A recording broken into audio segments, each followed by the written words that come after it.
কাটিগড়ার বারুণী মেলায় দুই গোষ্ঠীর সংঘর্ষে তীব্র উত্তেজনা দেখা দেয় এলাকায়। দোকানসহ গাড়িতে ভাঙচুর করলেন উত্তেজিত জনতা। অবরোধ করা হলো জাতীয় সড়ক। শনিবার রাতে এই ঘটনাটি সংঘটিত হয়েছে বারুণী মেলা প্রাঙ্গণে। দুই যুবকের কথা কাটাকাটিকে কেন্দ্র করে দুই গোষ্ঠীর মধ্যে সংঘর্ষ বাধে।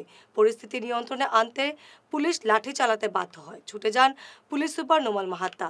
অন্যদিকে এই ঘটনাকে কেন্দ্র করে এলাকার বিশিষ্ট ব্যবসায়ী মনোজ পালকে বেধড়ক পেটানোর অভিযোগ উঠেছে পুলিশের বিরুদ্ধে। বর্তমানে পরিস্থিতি নিয়ন্ত্রণে থাকলেও গোটা এলাকায় চাপা উত্তেজনা বিরাজ করছে। আমি আজকে সত্যনারায়ণ মন্দিরে মায়ের অষ্টমী পূজা দিয়েছি। আমি যখন অষ্টমী পূজা দিয়ে বাড়ি ফিরছিলাম তখন ভাবছিলাম সারাদিন উপবাস করেছি, একটা লেবু নিয়ে আসি, ঘরটা পেটের মধ্যে কিরম করছিল, একটা লেবু নিয়ে আসি বাজার থেকে। লেবু নিয়ে আসছিলাম, লেবুটা নিয়ে গিয়ে বাজারের আমার গেটের সামনে, বারুণী মেলার গেটের সামনে অপোজিট সাইডেই আমার বাড়ি। আমি মনোজ পাল, আমার বাড়ির ঠিক সম্মুখে মেলার গেট।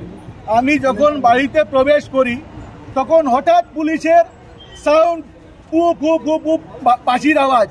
আমি হঠাৎ দেখি পুলিশের আওয়াজ, কি হলো? হঠাৎ আমি দেখি যে পুলিশ পুলিশ পুলিশ। আমি বলছি কি হয়েছে, পুলিশে কি হয়েছে? হঠাৎ দেখি আমার উপরে লাঠিচার্জ। আমি নিরপরাধী, আমি বাজারের একটা সদস্য, দোকানদার মারছে আমি মেলাদেশ্বর বারুণী মেলার এক্সিকিউটিভ বডির মেম্বার। আমি সেখানে বাজার থেকে ফিরছিলাম আমার বাড়ির সামনে, বাড়িতে প্রবেশ করব, তখন পুলিশ হঠাৎ এসে আমার উপরে লাঠিচার্জ করে। আমার 2.5 লক্ষ টাকা সোনার চেইন নেই, ঘড়ি নেই, আমার পায়ের অবস্থা দেখুন, হাতের অবস্থা দেখুন। আমাকে এভাবে পুলিশ নির্দয়ভাবে মেরেছে। কেন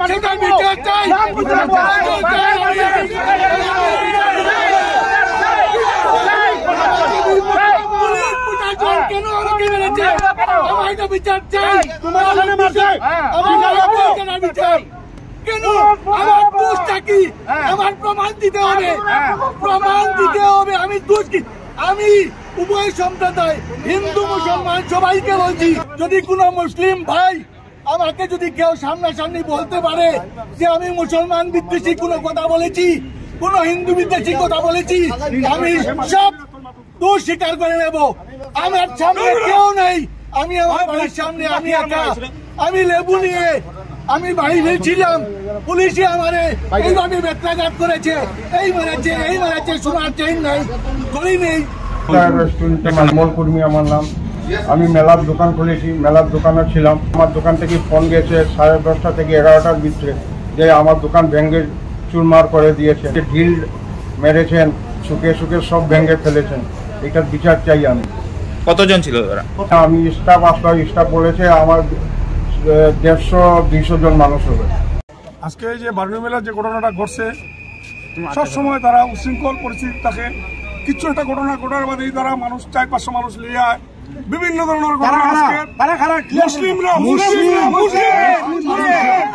বিভিন্ন ঘটনা কিছু বুঝতেছে না। জওয়ান, বুড়া, বৃদ্ধ, তাবুল সব একলগে তারা একমত থাকে।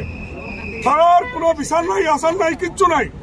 আজকে বারবার তারা সরঙ্গী ধারা বিভিন্ন সময়ে তারা অ্যাটাক করছে, কিন্তু বারবার ফিটা খাইয়া গেছে। আজকে আবার তারা কিচ্ছু পাইছে না, হনো চিৎকার লাগাইছে, মনোজ পালরে ধরিয়ে আনছে। পুলিশে বুঝছেও না, পুলিশে এটা বুঝতেই পারছে না। মনোজ পালরে ধরিয়া মারিয়া খারাপ হয়ে গেছে। মনোজ পাল একটা প্রতিষ্ঠিত ব্যবসায়ী, তার বাবা সমুদ্র রঞ্জন পাল, তারা এখানে বিরাট ব্যবসায়ী মানুষ। ধ্যান দরবার এরকম কোনো কিছু জিনিস জড়িত নয়। আজকের এই পরিস্থিতি লেগিয়া ওসি সাহেব এই যে ঘটনাটা করছে, নিয়োগজনক দূর করছে না।